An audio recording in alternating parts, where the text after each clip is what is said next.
2 years abroad, and my nemesis was busy spreading rumors that I was his unforgettable first love. Furious, I flew back to the country, only to be greeted by a letter, a suicide note he left behind. The owner of that letter had already departed this world a month ago. With no family or friends to his name, he had bequeathed all his possessions to me, his long-standing rival. In the quiet solitude of his former residence, I stumbled upon a stack of unsent letters. Through them, I uncovered a secret he had buried for 10 years, a silent, unspoken love that had lasted a decade. When I opened my eyes again, I was back in the year we first became enemies. Standing before me was the same stubborn man, his sharp words cutting through the air. Without a second thought, I grabbed him by the collar and kissed him fiercely. Sure enough, no matter how sharp his tongue was, the moment our lips met, it turned soft. Welcome to History Channel. Subscribe to follow all our latest adventures. Story begins. Ian Alexander left behind a fortune, more than enough to keep me living in luxury for several lifetimes. Unfortunately, my life was cut short before I could even enjoy it for 2 years. Was this some kind of curse he put on me? Otherwise, why would I end up dying young too?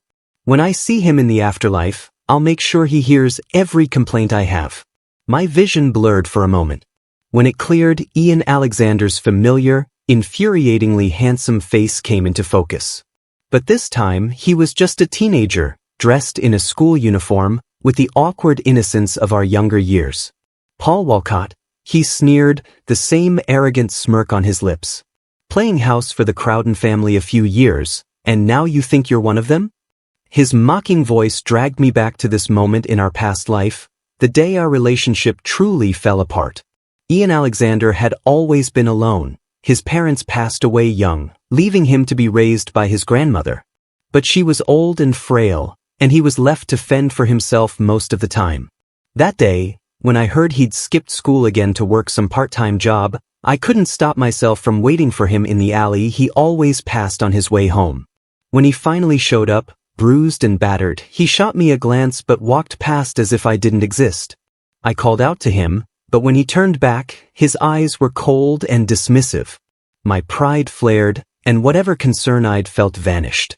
Putting on a haughty front, I taunted him, saying if he was so desperate for money, he could come beg me for help. He scoffed, his reply cutting deep. Better to be trash than whatever it is you've become. We parted on terrible terms that day. It was the beginning of years of enmity, and the nightmares that followed me long after. But this time, I held back the biting words. Instead, my trembling hands grabbed the collar of his uniform, and I clumsily, recklessly, kissed him. His lips were warm, dry, nothing like the cold finality of a gravestone. Ian froze, his hands halfway raised to push me away, but the tears spilling from my eyes stopped him in his tracks. Under the dim, damp light of the alley, he stood there, half a head taller than me, stunned and unresisting as I poured every ounce of desperation into that kiss. When I finally let go, the fiery heat in my chest began to cool. Ian's ears were burning red, his eyes downcast to hide the turmoil in his gaze. He brushed his lips with the back of his hand, revealing a smudge of blood where one of his cuts had reopened. He suddenly grabbed my collar, his voice hoarse with suppressed emotions. "What's your deal, Walcott? You trying to gross me out?" "Gross you out?" I smirked, leaning closer. "If you're so disgusted, why are you getting all flustered?" Ian released me like I'd burned him, his face flushing all the way to his neck. "Paul Walcott," he barked. "What the hell is wrong with you?" I smoothed my collar and patted his cheek, smirking. "Watch your language, kid." As my fingers brushed over the fresh bruises on his face, my amusement faded. "What kind of crappy job are you doing to end up like this?" Pressing gently on the cut at the corner of his mouth, I drew a pained hiss from him. "Hurts, doesn't it?" I said. "Maybe next time, think twice before getting hurt." Ian raised an eyebrow, his tone challenging, yet tinged with something I couldn't quite name. "First you cry and kiss me, now you're worried about me getting hurt? What's next, Walcott? You gonna tell me you're in love with me?" I didn't flinch. Meeting his gaze, I answered plainly. "I love you." The triumphant smirk he wore crumbled instantly. He staggered back a step, wide-eyed and speechless, his blush deepening. I chuckled and leaned in to plant a quick kiss on his lips. You're messing with me, Ian stammered, his voice cracking. You don't mean that. I do, I repeated, smiling. Ian sputtered, torn between disbelief and embarrassment, before finally turning on his heel. You're insane. I'm leaving. Leaving? I grabbed his arm. With that bruised face of yours? You think it'll heal itself? None of your business, he snapped. Oh, but it is, I said, my voice low. If you ruin that face, I might stop loving you. Ian muttered something unintelligible, his face burning brighter than ever. Half an hour later, Ian sat obediently on the curb while I dabbed disinfectant onto his cuts. The soft glow of the street lamp made it hard to see, so I leaned in closer. Ian's breath hitched, his shoulders tensing. Noticing his reaction, I let out a soft laugh. Relax, tough guy. Even now, Ian was all bark and no bite, his body betraying his words.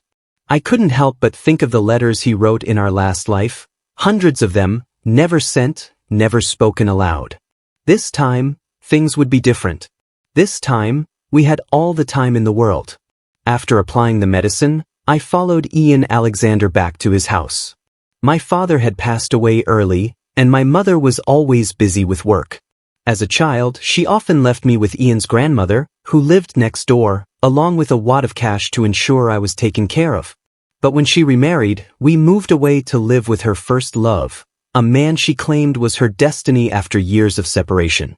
I, the child of her disastrous marriage with my deadbeat father, became an eyesore to her new life. Her husband, Uncle Crowden, had a son from his previous marriage, Andrew Crowden. Unlike me, Andrew grew up in a loving household. Meanwhile, after only half a year in their home, I was sent back to Ian Alexander's grandmother. I stayed there until I was 12 when my mother reluctantly brought me back for middle school. After that, I never returned to this place. In my previous life, I did come back once, after Ian passed away. By then, the house had been renovated, and nothing of the old familiarity remained. They say that the world moves on, but for me, there wasn't even a trace left to grieve over. Watching Ian now under the dim, warm glow of the old lights, I couldn't stop myself from reaching out and brushing my hand over his back, afraid this was just another illusion. Ian stiffened at my touch but quickly covered it up with a gruff explanation. Grandma's asleep. Keep your voice down when we go inside. I nodded, lowering my voice. So, are we sleeping in the same bed tonight like when we were kids? His ears instantly flushed red, and he clenched his teeth. Of course not. Without waiting for my reply, he stormed inside. I lingered for a moment, running my fingers over the lingering warmth on my fingertips before following him in at a leisurely pace. By the time I finished washing up, Ian was already in the living room, setting up a makeshift bed on the sofa. Leaning against the doorframe, I watched him spread the blanket with swift, practiced movements. Take my room tonight, he said without looking at me. I'll sleep out here. But we used to share a bed all the time. I'm doing you a favor by letting you stay. Don't push your luck. He turned mid-sentence, only to freeze in place. Damn, whose clothes are you wearing? I glanced down at the oversized white t-shirt hanging loosely on me and smiled sweetly. Yours, of course. I didn't have anything else to change into, so I grabbed one of yours. You don't mind, do you? Feigning innocence, I stepped closer to him. As I moved, the loose neckline slipped, revealing a pale expanse of skin. Ian's Adam's apple bobbed, and he quickly averted his eyes, leaning back slightly. Stop, don't come any closer. But didn't you say to keep it down? How else can you hear me if I don't come closer? I edged even nearer, grinning when I saw the blush creep up his neck. Lying in Ian Alexander's bed, I tossed and turned, unable to fall asleep just as I had countless nights in my previous life. When I finally drifted off, I dreamed of the day my mother came to take me away at 12 years old. In the dream, I was packing my things in a rush, terrified that if I delayed even a second, she might change her mind and leave me behind. Ian had tried to stop me, blocking my way with a furrowed brow. You can't go, he said firmly. Did you forget our promise? Years before, when I'd first been left with Ian's grandmother, I often cried myself to sleep under the covers. One night, Ian caught me sobbing. Though we were the same height, he mimicked the adults he'd seen, wrapping his arms around me and patting my back awkwardly. "Grandma and I will be your family," he'd said. "We'll stay with you forever. We'll pinky swear on it." But in my dream, I shoved him aside. "Mom is my real family," I yelled, running after her without looking back. That house I fought so hard to return to never truly welcomed me. My mother soon had another child, a spoiled brat who viewed me as little more than a punching bag. I was just there to be their scapegoat and their servant. By the time I realized it, it was too late. My desperate attempts to win her love had only made me a nuisance, and they eventually shipped me overseas, forbidding me from ever coming back. Even Andrew Crowden, my supposed ally in misery, betrayed me, eager to cut ties once his little brother was born. With nothing left to hold me, I chose to stay abroad. The only regret I carried was not being there to see Ian Alexander one last time. I woke with a start, sitting up in the empty room. The faint glow of streetlights seeped through the curtains, and for a moment, I felt like I was still trapped in the restless nights of my past. The loneliness pressed down on me like a heavy weight, threatening to crush me. I slipped out of bed and padded barefoot into the living room. Ian was sleeping on the sofa, his breathing slow and steady. The sight of him calmed the storm in my heart. I stood there for a long time, memorizing the sharp lines of his face that had always been blurry in my memories. Tears slid down my cheeks and fell onto his brow. Ian stirred, blinking groggily. "What are you doing up? Planning to ambush me?" "I came to get some water," I lied, my voice steady. He narrowed his eyes suspiciously. "Wait, was that drool on my face just now? Seriously?" After some playful bickering, my heavy heart felt lighter. As I turned to head back to bed, Ian followed me into the room. Without asking, he climbed in beside me. I raised an eyebrow at him, and he muttered, "The sofa's too uncomfortable." His voice trailed off as he drifted back to sleep. As I lay there, I couldn't help but laugh softly at his ability to fall asleep anywhere. His arm draped over my shoulder, his hand patting gently as if I were a child. For the first time in a long while, I felt at peace. Thanks to him, I finally had a good night's sleep. When I woke up the next morning, I found myself completely wrapped in Ian Alexander's arms. Feeling awkward, I shifted slightly, but the movement caused me to brush against him. That small contact jolted me fully awake, and I froze, trapped in his embrace. Ian stirred, his eyes opening to meet mine. For a moment, we simply stared at each other, the room unnervingly quiet. Then he muttered under his breath, "Shit?" His ears flushed red as he quickly released me and bolted to the bathroom. As the sound of running water filled the space, I touched my burning cheeks, feeling an unfamiliar shyness creep in. By the time I had washed up and come out, breakfast was already prepared. The moment she saw me, Ian's grandmother greeted me with a warm smile. "Paul, come have breakfast." Her voice was so familiar, so full of affection, that my throat tightened. I didn't know how to respond, so I just stood there. "Why are you standing around? Come here and sit," she urged, beckoning me over. I obediently took the seat she indicated. She pushed the bowl of porridge in front of Ian toward me. "I remember how much you loved the soup I used to make. Go on, have some while it's hot." I took the bowl with both hands, my voice soft. "Thank you, Grandma." She chuckled. "This was actually set aside for you by Ash." Ian's head snapped up. "Grandma." "Oh, fine, fine, I won't say anything else," she teased, clearly amused by his embarrassment. I scooped a spoonful of soup, giving Ian a cheeky smile. "Thanks, Ash." As I was about to leave the house, Grandma held my hand and reminded me, "Paul, you have to visit more often, okay?" I nodded with a smile, my eyes stinging as I tried to hold back tears. A simple breakfast, a few heartfelt words, and the warmth of home. This was the happiness I had spent half my life chasing. It had always been within reach.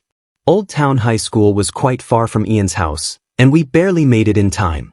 I had attended Old Town since middle school, but Ian didn't transfer there until sophomore year. I only realized he was at the same school when we ended up in the same class. Looking back, it was likely he chose this school just to stay close to me. Most of our classmates had known each other since middle school, forming tight-knit groups. At first, Ian's striking looks drew attention, but his aloof nature quickly turned him into a ghost in the classroom. Even I rarely spoke to him during those days. So when we walked into class together that morning, people couldn't help but stare. As I took my seat, the guy behind me nudged my shoulder. "Hey, why'd you come in with him today? And where's the breakfast for Maurice?" My desk mate chimed in, smirking. "Don't tell me you've moved on to someone else?" "Maurice? Moved on?" Right. I'd almost forgotten. In my past life, I had dated Maurice briefly after chasing him for a long time. But just days into the relationship, my so-called younger brother, Andrew Crowden, stole him away. The memory churned my stomach, but it was long buried in the past. Still, it hurt to think Ian spent his last days believing I loved someone else. Glancing at Ian, who sat quietly in the corner, I raised my voice. "Yeah, I've moved on." The room erupted into murmurs and teasing. Ian's eyes lit up for a moment before he quickly looked away, his awkwardness almost endearing. Feeling a heated stare from the right, I turned to meet Morris's gaze. His intense expression made me roll my eyes before I buried my head in my book. Looking at him for even a second was exhausting. Math class that morning was a rude awakening to my current reality. Reincarnation was great, until you had to deal with high school math. After 2 grueling periods, any thoughts of flirting with Ian evaporated, replaced by a newfound respect for equations. While I struggled with a particularly tricky problem, Maurice approached with a polite smile. "Need help with that?" Without glancing up, I dismissed him. "Go away, Paul." His voice grated on my nerves, sending shivers down my spine. "Do you not understand what go away means?" Morris's smile faltered, and he stared at me for a long moment before walking off. When school finally ended, I felt a surge of energy. I was planning to stick to Ian, but a friend grabbed me, reminding me about his birthday party that evening.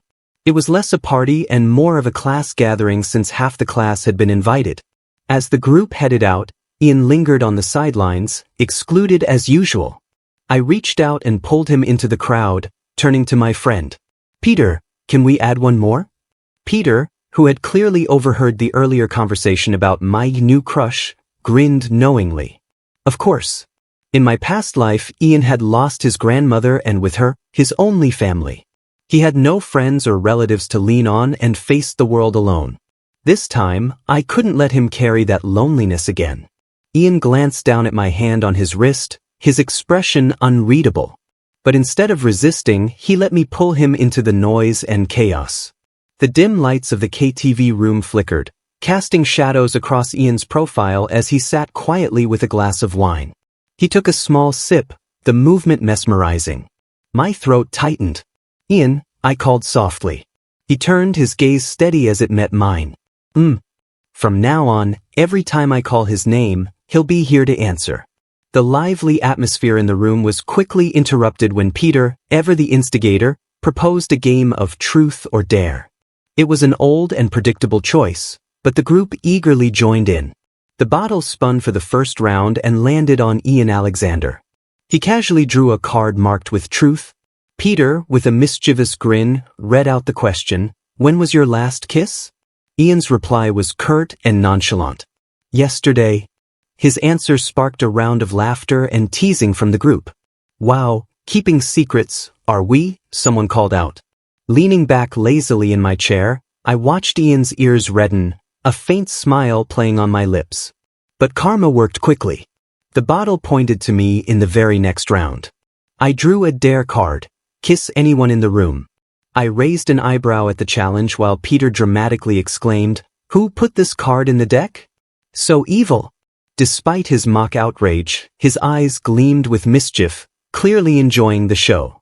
I held up the card and approached Ian Alexander. "Should I reschedule this for later?"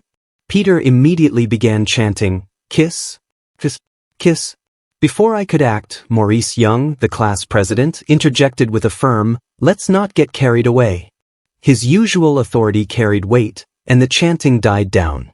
It suited me just fine. I wasn't keen on turning this moment into a public spectacle. I quietly returned to my seat, missing the way Ian's expression darkened slightly, the faint trace of a smile vanishing from his face. Several rounds later, both Ian and I had downed a few penalty drinks. I wasn't much of a drinker and was already feeling tipsy when the gathering came to an end. Ian offered his arm to steady me as we left. Maurice followed us, catching my wrist. "Paul, let me take you home." Ian's voice was cold as ice. "Let go of him." "And who are you to him?" Maurice retorted, his tone sharp. Before Ian could reply, I cut in, my voice laced with irritation. "Who are you to me, Maurice?" Maurice softened, trying to explain. "Paul, is this about yesterday? Andrew hurt his ankle, and as his brother, I had to—" "Andrew?" I interrupted, my stomach churning with disgust. "So, it had started this early." I scoffed. "What, did your mom remarry too? If not, what makes you his brother?" Maurice paled, his face contorting in embarrassment. "Get lost and stop bothering me." I shrugged off his grip and leaned into Ian for support as we walked away. Ian silently wrapped an arm around me, creating a barrier between me and the persistent Maurice. Ian's silence didn't go unnoticed as he guided me down the dimly lit street. Despite my hazy thoughts, I could sense his unease. I blinked slowly, tilting my head toward him. "What's wrong? Bad mood?" He paused briefly. "No. Lie to me again and I'll kiss you." I leaned toward him, teasingly puckering my lips. Ian didn't flinch, simply watching me with a strange intensity. After a moment, he spoke, his voice unexpectedly soft. "Why didn't you kiss me?" "What?" I asked, caught off guard. During the game, he clarified, looking down. "Why didn't you kiss me?" His tone carried a hint of wounded pride. I stared at him, realization dawning. "Are you jealous?" Ian turned his head sharply. "No." Laughing, I cupped his face and stood on my toes to press a kiss to the tip of his nose. "Then be honest." "No truth, no kisses," I teased. Ian's lips parted as if to respond, but before he could speak, bright headlights illuminated the dark alleyway. Squinting against the glare, I turned toward the source. A tall, slender figure emerged from the light, their shadow elongating ominously as they approached. When the figure drew closer, I recognized him, Andrew Crowden. Andrew stopped in front of me, his sharp features softened by a smile that didn't quite reach his eyes. His pointed canines gleamed as he spoke, his tone laced with a chilling undertone. "It's time to go home, brother." After bidding Ian Alexander a quiet goodbye, I followed Andrew into the waiting car. Since my rebirth, I had focused entirely on Ian, ignoring the tangled mess that was the Crowden family. But now it seemed inevitable to face it head-on. The car was warm, and the alcohol in my system dulled my senses. I closed my eyes, drifting into a restless sleep. In my dreams, I felt something cold and serpentine coiling around me, its skin brushing against my lips before tightening around my neck. The pressure grew unbearable before it suddenly released, leaving me gasping for air. "Brother, we're home." A gentle shake pulled me from my nightmare. Opening my eyes, I found Andrew's face far too close. As I leaned back instinctively, our lips almost brushed. Revulsion surged through me, and I shoved him away. "What the hell are you doing? Why are you so close?" Andrew's expression darkened momentarily before he plastered on his usual smile. "Weren't you just as close with that other guy earlier?" I sneered. "You think you can compare to him?" "Not even Maurice," he pressed. "You and Maurice together don't measure up to a single strand of his hair. Now move." I pushed past him and got out of the car. The Crowden estate was eerily empty. "Where is everyone?" I asked, frowning at the silence. Andrew's smile turned saccharine. "Dad, Mom, and our little brother left yesterday. Their flight was in the afternoon." "Then why the hell did you drag me back here? Isn't it nice?" "Just the two of us," he said with unsettling ease. Turning on my heel, I headed for the door. "Stay here if you want." "I'm leaving." Andrew caught my arm. "The driver's gone. If you leave now, you'll get lost." The Crowden estate was remote, and without transportation, his warning wasn't entirely baseless. I narrowed my eyes at him. "You planned this, didn't you?" "Spill it. Why did you want me back here?" Andrew sighed dramatically. "How can it be a trap when I'm just bringing you home?" Don't you think it's inappropriate for you to live at someone else's house? Where I live is none of your business, I snapped. And for the record, you're the outsider here, not me. His eyes darkened, and he grabbed my chin, his grip unyielding. What did you just say? The pain made my temper flare, and I slapped him hard across the face. If you didn't hear me, get your ears checked. Don't take your frustration out on me. A red mark bloomed on his pale cheek, but instead of anger, a sinister light glinted in his eyes. What a lunatic.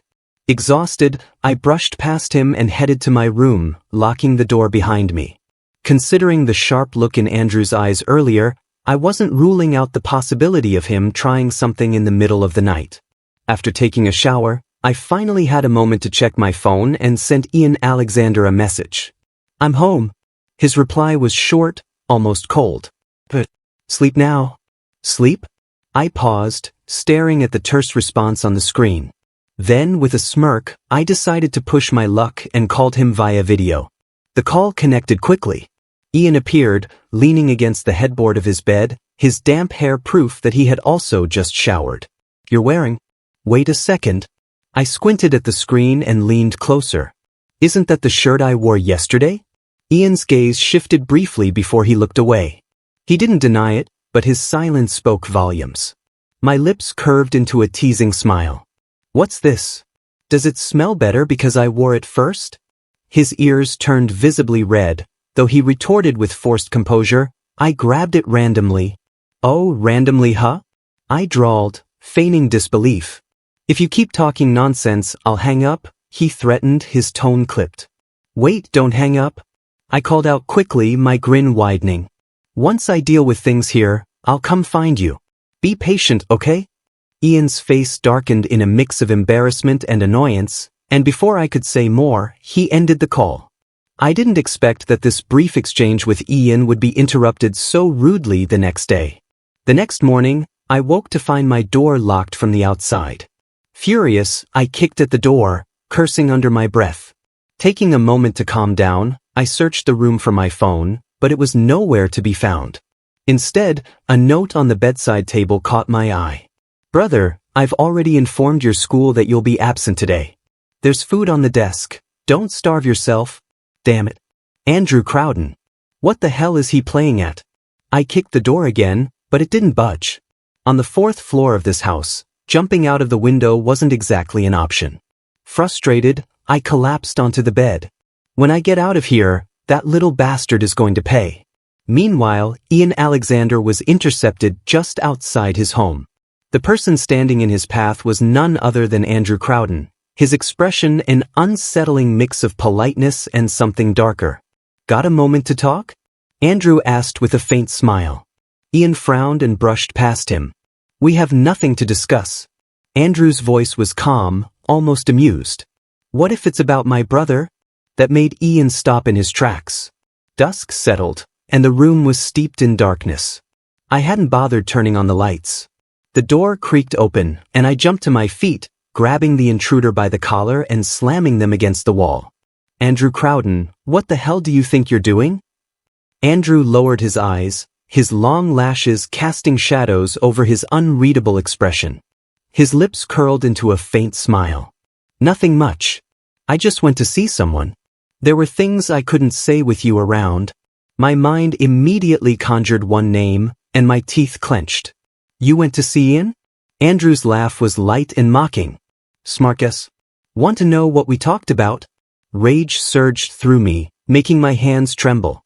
What the hell do you want from me? Sensing my instability, Andrew leaned in, his voice dropping to a whisper by my ear. You're shaking. Are you scared he'll abandon you too, just like Maurice Young did? His words hit like a venomous strike, targeting the core of my insecurities. A chilling realization dawned on me, and my voice wavered as I asked, Did you also come back? Andrew didn't deny it. Instead, he laughed softly, his tone dripping with condescension. Brother, no matter how many times we start over, you're always this naive. His black eyes glimmered with a ruthless intensity. You know they're unreliable, don't you? None of them can be trusted. Only we are truly meant to be together. His words made my stomach churn with disgust. And yet, he continued, his voice breaking slightly, every single time, you choose someone else and leave me behind. The realization of his twisted thoughts made me recoil. Then why did you chase after Maurice Young before? Andrew scoffed, a smirk tugging at his lips. That idiot? He wasn't good enough for you. I just wanted you to see what kind of person he really was. As he spoke, he inched closer, his presence suffocating. I had enough. With a clenched fist, I swung at his face, the impact snapping his head to the side. Blood trickled from the corner of his mouth, but he still smiled. Even after getting rid of Maurice, Ian Alexander showed up to ruin everything, he said bitterly. If not for Ian, I would have taken control of Crowden Corporation in 2 years and brought you back home. Those who hurt you would have begged for mercy. His voice rose with anger. But no, you threw yourself at him just because he left you an inheritance. You were even willing to die for him. I loved him, he shouted, his voice cracking with desperation. I loved you more than anyone else. You call this love? I sneered, my voice cold. What you've done isn't for me. It's for your own selfish desires, and you know it. Andrew's face contorted with rage. If my love doesn't count, then what about Ian? He was too cowardly to even approach you. All he did was leave some money and die. Does that make his love real? Whatever Ian and I share is between us, I replied firmly. It's none of your business. There was no point in continuing this argument. What mattered now was making sure Ian was safe. I shoved Andrew aside and moved to leave, but he grabbed me and held me tightly. His voice was low, almost pleading. Fine. If you don't love me, I'll accept that. But don't think I'll let you leave me again. You can't hold me here forever, I said calmly. Andrew's eyes narrowed. I came back earlier than you. I've had plenty of time to prepare. Do you really think you can escape? You misunderstand me, I said with a bitter smile. If it comes to that, I'll escape by any means necessary, even death. So go ahead, try me. We'll see who loses everything. His grip tightened around my throat, his voice trembling. But why do you hate me so much? I kept my face cold and silent. Yes, I hated him, but not enough to die for it. Those words were meant to force him to let go, nothing more. In this new life, I had no intention of wasting a single moment on Andrew Crowden.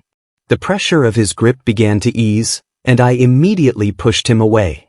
Andrew let out a soft scoff, a chilling undertone in his voice. When I was chatting with Ian Alexander, his grandmother overheard us. His words froze me in place, my body turning cold as if awaiting a death sentence. She kept asking what we were talking about, Andrew continued, his lips curving into a cruel smile. I was kind enough to explain everything to her. Imagine realizing the grandson she adored is not only gay but in love with another man she treated like family. You son of AB***. I couldn't bear to hear another word. My foot lashed out, kicking him to the ground.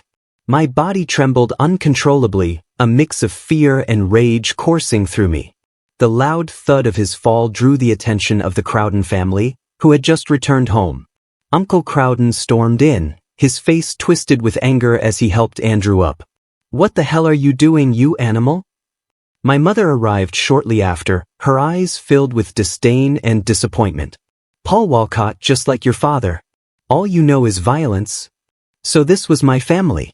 Without knowing the full story, they immediately pinned all the blame on me. I let out a bitter laugh. The wounds I thought had long since scabbed over reopened, stinging with fresh pain. When I didn't respond, Uncle Crowden bellowed, "Get out of my house." I turned to leave without a word. Seeing this, my mother added coldly, "If you walk out that door, don't bother coming back. Ever." I paused, letting out a derisive laugh. "Mom, this is the last time I'll call you that. You think I care about this place? The only reason I stayed was because I wanted to be close to you. I wanted some semblance of motherly love. But now I understand, not all mothers love their children. Go on being Mrs. Crowden. I won't intrude." Turning to Andrew, who leaned weakly against his father, I added with a glare, "And you, if you dare interfere with me or anyone in my life again, I swear you'll regret it." Without waiting for a response, I strode out. I didn't see my mother's stunned expression or the way Andrew's face turned pale. Stepping outside the Crowden estate, I felt an unprecedented sense of relief. The chains of my past life, the pain and despair tied to my family, had finally shattered and faded into nothingness. I lingered near Ian Alexander's home, pacing restlessly but unable to summon the courage to knock on his door. Without my phone, there was no way to contact him, so I slumped against the corner wall in frustration. Time slipped by unnoticed until a shadow appeared before me. I looked up to see Ian standing there, his tall frame outlined by the dim glow of a street lamp. His deep, steady gaze seemed to pierce right through me. "Ian," I croaked, my throat tightening as my eyes began to sting. When I spoke again, my voice was trembling. "Your grandmother, is she okay?" "She's asleep," he replied softly. "She's old, Paul. She just needs some time to process and accept what she heard today." "But that's good." I exhaled a shaky breath, but my mind raced with urgency. "Andrew, what exactly did he tell you?" Ian extended a hand to help me up. "Don't sit on the ground like that." Ignoring the numbness in my legs, I grabbed his arm and pressed. "Just tell me, Ian." With a calm and even tone, Ian recounted the conversation. I hadn't expected Andrew to reveal the truth about our past lives and my rebirth. Worse, he framed my feelings for Ian as mere gratitude, hoping Ian would distance himself. My voice trembled as I asked, "Do you believe him?" "Which part?" "That I've been reborn," I admitted with a sigh, closing my eyes in resignation. "And your feelings for me?" Ian asked quietly. "Can't you tell?" I shot back, frustrated. He reached out, his fingers brushing gently against my eyes. His voice was soft but carried a weight that made my chest tighten. "Your gaze is always clouded, Paul. I can't see through it." So he believed me. The realization made my knees weak, and I stumbled back a step. Ian caught me before I could fall, his hands steadying me as he spoke. "Paul, I know you're carrying a lot," he began, his voice awkward but sincere. "Whether it's the old me or the me standing here now, I've never wanted my feelings to be a burden to you." I froze in place. It wasn't a lack of love or trust holding him back. It was because he loved me too much, so much that he tread carefully around my fragile heart. Tears began to fall, one after another, breaking through the dam I'd held for so long. Gratitude and love? How could I ever confuse the two? My voice cracked as I choked out the words. "I love you." This time, Ian didn't push me away. He pulled me into his arms and held me tightly. Ian had suspected my sudden change in behavior since the beginning. At first, he thought it was just another one of my reckless pranks. But the warmth in my eyes when I looked at him, the tears that fell on his face in the dead of night, the hand that reached out when he was isolated, all of it slowly revealed the truth. Faced with a love so deep and inexplicable, Ian didn't know how to respond. He masked his uncertainty with harsh words, unsure of how to handle the feelings that stirred within him. When Andrew told him the truth, Ian felt an odd sense of relief, as if the pieces finally fit together. Yet, a small part of him still clung to the hope that I truly loved him, not out of gratitude but from my heart. Now, everything was clear. For the first time, he allowed himself to embrace those feelings, holding me close as he whispered his response. "I love you too. So much, Paul." 2 lifetimes of suppressed emotions finally found their home. And with that, our story found its beginning. The end. Thanks for stopping by. Subscribe and hit the notification bell so you don't miss out on any new videos.